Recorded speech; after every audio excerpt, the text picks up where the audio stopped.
And if we can show our kids grace throughout their growing up years, I think that's critically important. We can show grace to them. They can experience it firsthand from mom and dad. Then they can really start to embrace that, well, maybe God does that with us too. Hey everybody, welcome back to Car Seat Questions. This is season 3. We're glad you're with us today. We are going to talk about grace and how do you talk about that with kids. It's a pretty big topic. And so we have the best of the best, Pastor Scott Lessing from here in Ohio with us. Pastor Scott, thanks for being with us. Hey, thanks for having me on. Yeah, could you share with us a little bit about you, what you do, your family, and kind of how you are coming to this topic of grace with us? Yeah, so currently I'm a pastor in Middleburg Heights, Ohio, Grace Church. We have a new campus that we launched 3 years ago inside a prison, inside Lorraine Correctional, and I'm the prison campus pastor there. But before that, I was the kids pastor here at our church for nearly 5 years, and then the men's pastor. And I've been married for 23 years to Maureen. We met at Ohio University where we did our undergraduate and graduate work.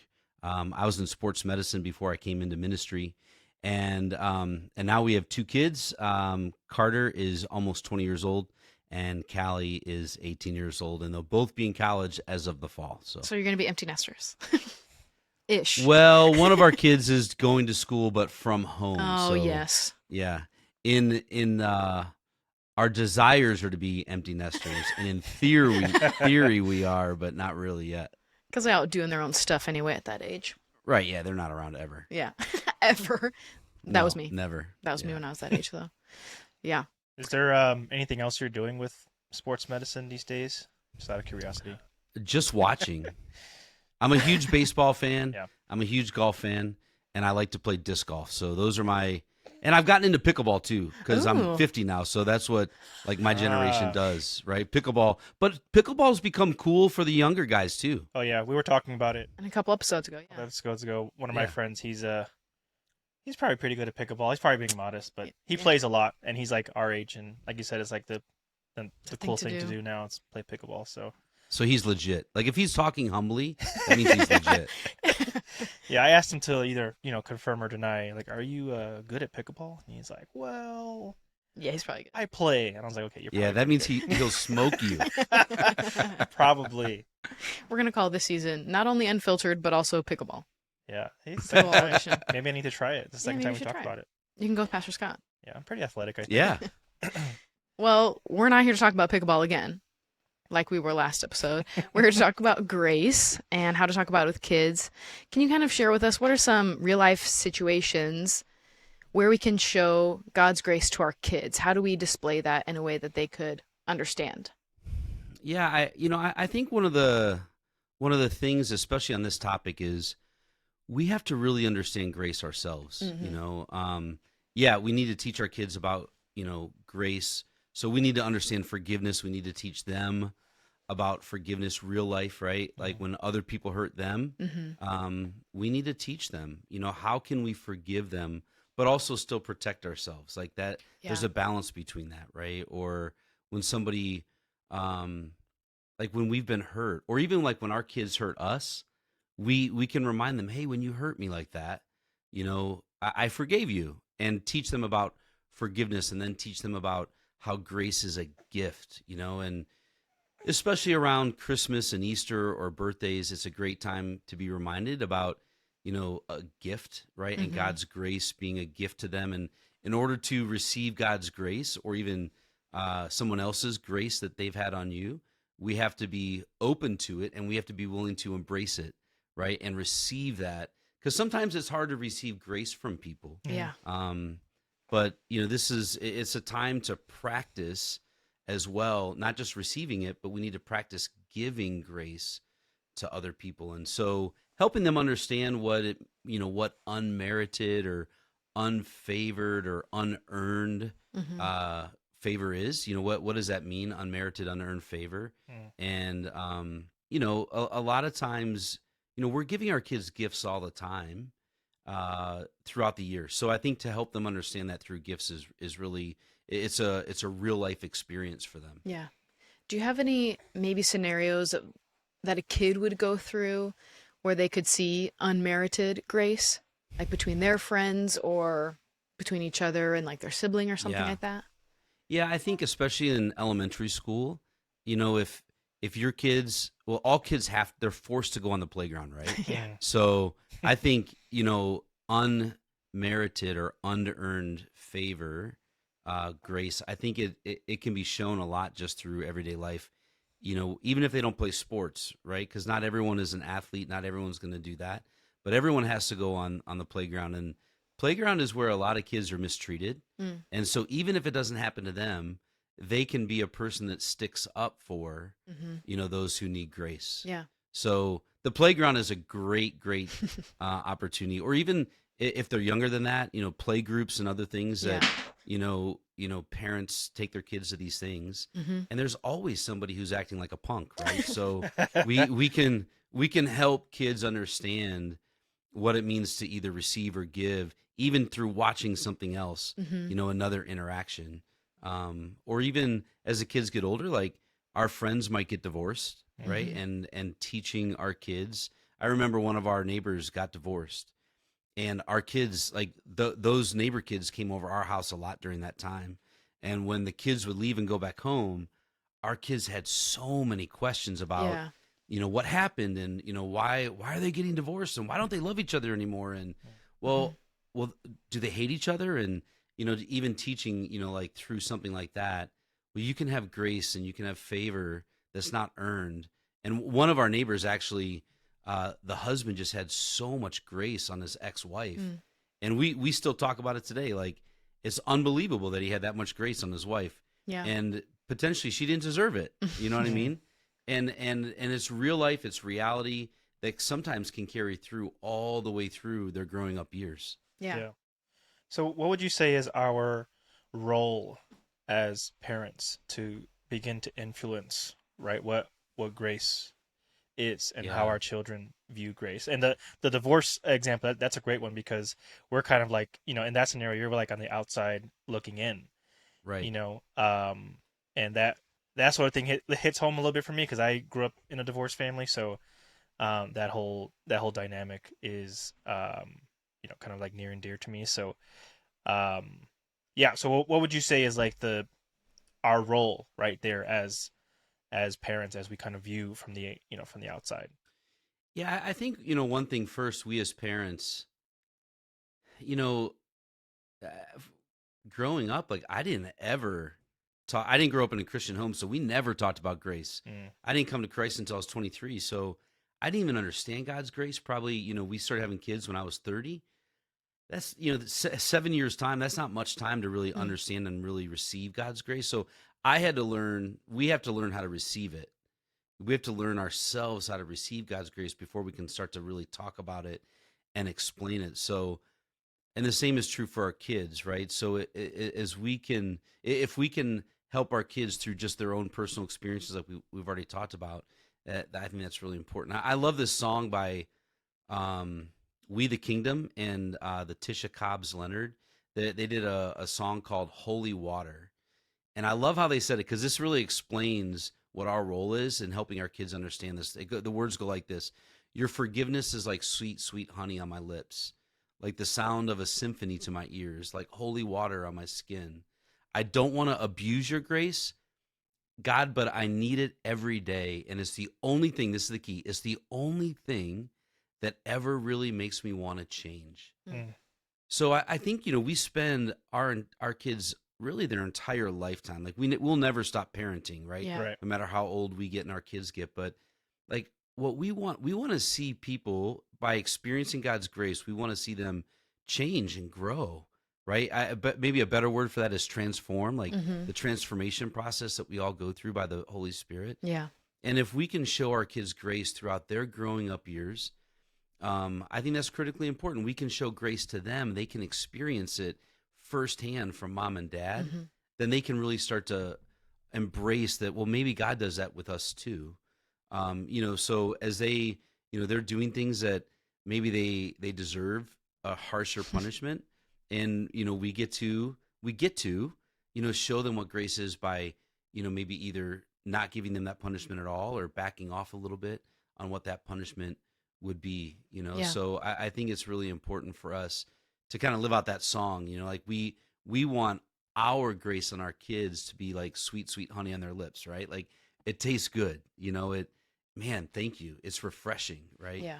And but we also don't want our kids to abuse our grace, like the song says, right? So how can we show them and even give them chances to abuse our grace? Like that's part of giving grace, knowing that somebody might abuse it. And when they do, we just need to be able to have those conversations with our kiddos, Yeah. Kind of in line with that, are there any current misrepresentations of what grace is and how we are to show that, like maybe in parenting trends or just in culture today, of what is grace and how it might be misrepresented, or we're supposed to give it all the time even if it's not necessarily deserved? Does that make sense? Yeah. I'll give you I'll give you an example I saw the other day. It was really funny because there was a mom. I was driving down the road. I was at a stoplight, and there's a mom with a couple kids, and the kid was in the mulch of this business. And I mean, they were grabbing fistfuls of mulch and just throwing it in the air, and they were literally pulling. I mean, it's spring here in Cleveland, and so the buds are just starting to come out. And we're a plant. We love plants in our family. My wife works at a greenhouse. And when I saw the kid doing it, I was like, oh my gosh, like this is like heretical, right? The kid's grabbing the plant and like pulling all the brand new buds off.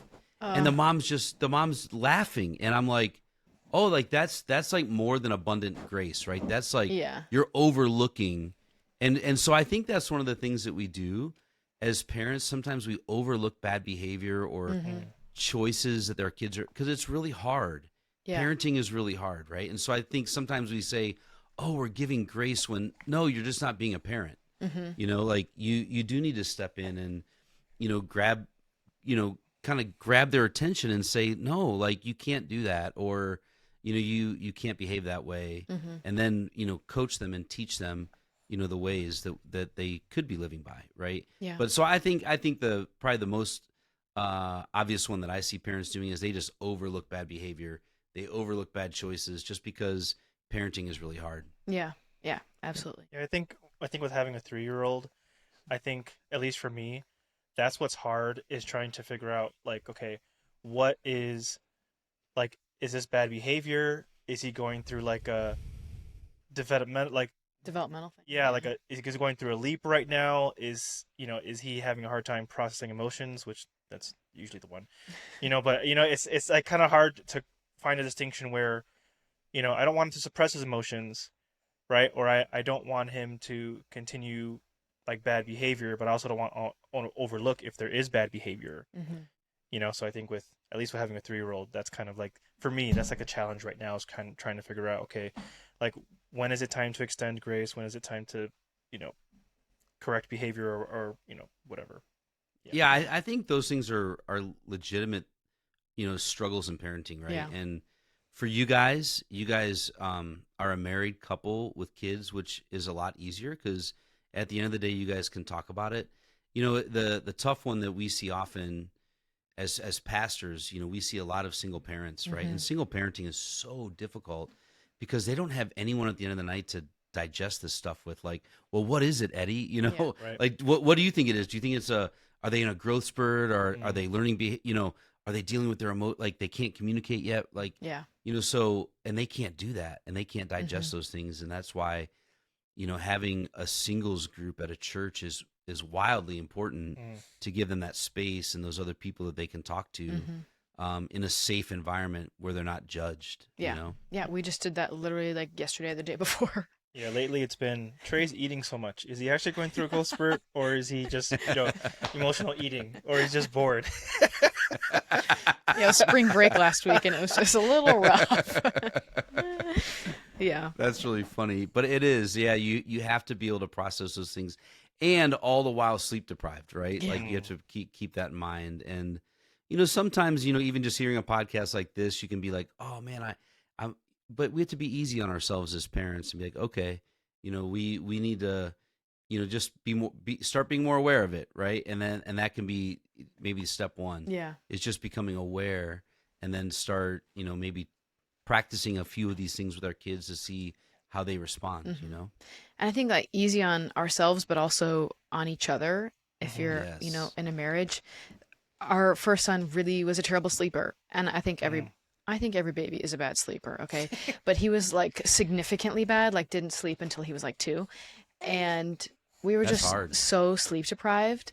And so I'd say probably when he was a year old or just after that, we had to make a rule like whatever we said last night in the middle of the night doesn't count because you're so sleep deprived. You say things that you really don't mean, and Right. you're really unkind to each other. And we just have to be like, we have to give each other grace and ourselves grace to just like get through these first like 2-3 years that are just horrible.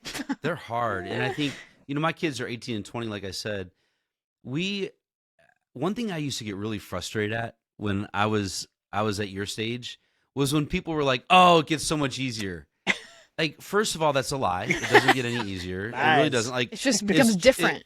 It's just as hard for us as it is for you guys, right? Yeah. It's just a different type of hard. Ours is mostly emotional, but I mean, I'm sleep deprived because I'm thinking about, all the mistakes our kids are making, or like, I can't believe they're thinking that way. Like, like they're 18 and 20. What's their Yeah. problem? Yeah. And oh yeah, that's right. I was that way, but I worry and I think and I'm anxious. And so it's just as hard. And when Yeah. people say, "Oh, it'll be fine. It'll be fine." But that's not how I feel right now. I don't Right. feel like it's just going to be fine. And so now I don't want to open up and be real with you because you're telling me something that I don't know if I trust that. Right. Right. And so I think our generation, I'm 50, my generation needs to do a better job for your generation to say, "Oh no, that's legit really hard. Really hard." Yeah. But It's but just I yeah. love that. Like I think if as long as you guys are doing that now, as as as a married couple, you guys will continue. You're setting a really good habit in your marriage to continue to have those. We call them recap resets the next morning. We're gonna recap what happened and then we're gonna reset. Yeah. Right. That's good. And you have to have those as a couple. Yeah. That's really good. Super healthy. Do you think there's a way to early on help our kids start to see a view of others more of like than their self-centric views, and like how can they start seeing other people, like that there's other people around them and it's not just a world about them, about grace, like, oh, we have to give other people grace too and not just ourselves. Yeah. I mean, it's the age old problem, right? Like Adam and Eve struggled with this. So we're going to struggle with this. Our kids are going to struggle with this. I would say that if we were to be completely transparent, my wife, Maureen, she and I probably were too strong on this. I think maybe sometimes we were showing them too much, how much they stink. And sometimes we just needed to, like, we didn't have to, like, my kids would start rolling their eyes when they were teenagers, but like I always made everything a life lesson, right? And yes, we need to bring awareness to it, but I would say that Mo and I did this probably to a fault. But I think one of the most important things we can do, though, even though we did it to a fault, I think that we need to help our kids understand that life is not about you. That you are not the center of the universe. That that Jesus is, and He loves a lot of people more than you understand. And so just I think we like when our kids would come to us and complain about other kids at school, we would be compassionate about how hard that might be. And I think that's a really important place to start because now your kids trust you, right? Like, oh, like they trust and they think like you're going to be on their side, but like you do have to show that compassion. But then sometimes we would just ask like, have you ever been like that? Right. Have you ever been been the punk? Right. Like that kid's punking you out, but like, have you ever been the punk? Right. Or did your sibling, how did you treat your sibling yesterday? You treated them worse than they just treated you. Like, what, or how did mom and dad treat you during the time that you were a punk to your sister or to your brother? Like, we had grace on you, and to show them what grace looks like so that because like all of us as humans, we're always pointing to everything everyone else is doing, but we're not looking at what we're doing, right? So just help your kids see, like, a lot of people show you grace. A lot of people have forgiveness on you, and they show you mercy, and they have favor on you. But I think the key is balancing your compassion for their feelings towards the other person, but then bringing grace and mercy into it. Like, it's really important to show both to our kids, you know? And do you think that can go along with, helping them see that other people are going through things too? Like, it's not necessarily they were just being mean to be mean. Maybe they were. That's how teenagers are. But it could also, we don't know what's going on in someone's life. So let's, try to give them the benefit of the doubt. Yeah, I think so. But I also think as parents, it's hard because sometimes, like, especially like, one of our kids really, he got picked on quite a bit, right? And so, man, I'm all about grace and mercy until you're picking on my kid. Yeah. Right? Then it's like, all right, Jesus, you need to show me, because like this kid's a punk and I want to tell him he's a punk. Yeah. You know what I mean? Yeah. And I think, we as parents have to remember, like, even if somebody's picking on our kids, we have to try to, even in the midst of that, show, how do we have grace on that kid? Because you know what? Like, we know that his parents are going through a divorce, and that's a hard time. Yeah. So even though, that kid punked you out, like, what can you do to still be just even mindful of the fact that he's probably going through some really hard things at home? Yeah. He's going to go home today, and there's going to be no parents until 8:00 at night. Yeah. Like, then what? Well, no wonder he's being not too kind to you, Yeah, I have stayed up many a nights thinking about if Trey was to ever get bullied, what would I do? I stayed up. It's hard. Yeah, I can only imagine. Like, I know some families who have gone through it, in so much that they've like had to move, because of how bad like their children were, getting picked on or bullied. So again, yeah, and my dad is very like old fashioned. Like, if you gotta throw hands, just do it. Like, sort of thing. So it's somewhere in the Bible, man. The Bible supports that somewhere, right?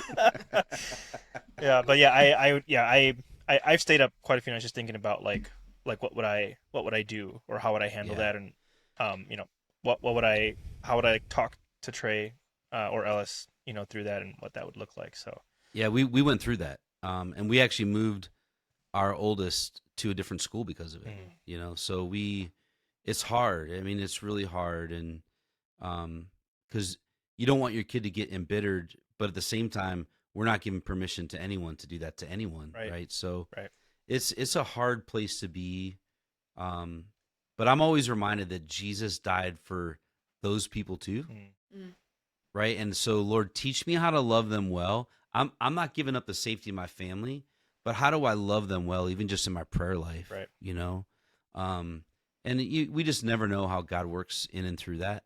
In 20 years, they might be, a follower of Christ, and so it is hard though, Eddie. I mean, yeah, like there's some, like, you start thinking some really bad things. You know what I mean, as a parent, and you're like, okay, Lord, I can't do that, right? And I can't do that, and I shouldn't do that. So what do I do? And our kids are watching even how we respond. And I would say, my son's 20. He was the one that got picked on. He's in a much different place in life today, and he actually feels bad for some of those people that were picking on him today. Yeah. Right. And that's a beautiful thing, man. That's the way that the Lord has worked in his life. The other thing that we have to remember is our kids might be the ones who do the bullying. Yeah. Gosh, that's also true. Right. Yeah. So what do you do then? Right. Like, yeah. And I'll give you an example. Our daughter, she was probably in like second or third grade. We went to Disney. My brother, our whole family went to Disney. We went down there, and when we got back, my daughter she like formed this like Disney crew group at school that only the cool kids who went to Disney are allowed to be part of this group. So like we were like, you're the bully, like that's terrible, and she started it. She started the whole group. So like sometimes your kids might be the actual bully. So what do you do with that? Yeah. So like the Bible is full of stories of grace. If you had to pick one, what would be a story that you would go back to and you can't use the crucifixion resurrection. You can't. No. But if there was one that you had to choose, what would that be? Story of grace. Yeah, for me, I really resonate with Peter. Peter's a ready, shoot, aim kind of guy, right? Yeah. Like, so like if you do trap shooting, like you ready your shotgun, and then you aim, you follow it, and then you shoot. Peter was a ready, and then he would shoot it, and then I forgot to follow that. I didn't think through it, right? Mm. That's how Peter always was. Yeah. And I resonate with that because I'm a ready, shoot, aim kind of guy, and I say things, and then later I'm like, I don't think I agree with what I said 10 minutes ago. Right? That's kind of me. Yeah. And so when Peter cut off the ear of that dude when Jesus got arrested, like immediately Jesus had grace on Peter. Like immediately, right? And then, I mean, this is the same guy who then goes on to deny Jesus and still has more grace on him. Mm-hmm. Like, so I think it's not just one story, it's Peter's whole life. Right, of just God having so much grace on him.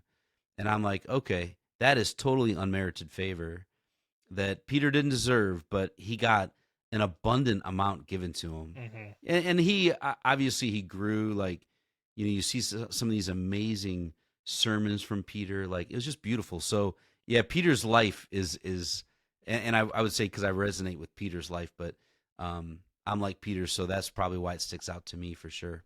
Yeah. No, that's a good one. When I have a real life story though of this grace. Can I share it real quick? Yeah. It's about so this is I read this on the internet, so it's not my story, but I think it's a really cool practical story of grace on your kids and using technology to do it, right? So there was this kid, she was 5 years old, and she starts having this total meltdown. And when she's in the middle of her meltdown, her dad videotaped it. And you're like, is that even kind to do? Yeah. Right? But later that night, they were kind of like debriefing. No, the girl was 8 years old. And later that night, they were debriefing and just talking about the day. And they talked about this meltdown that she had over something small.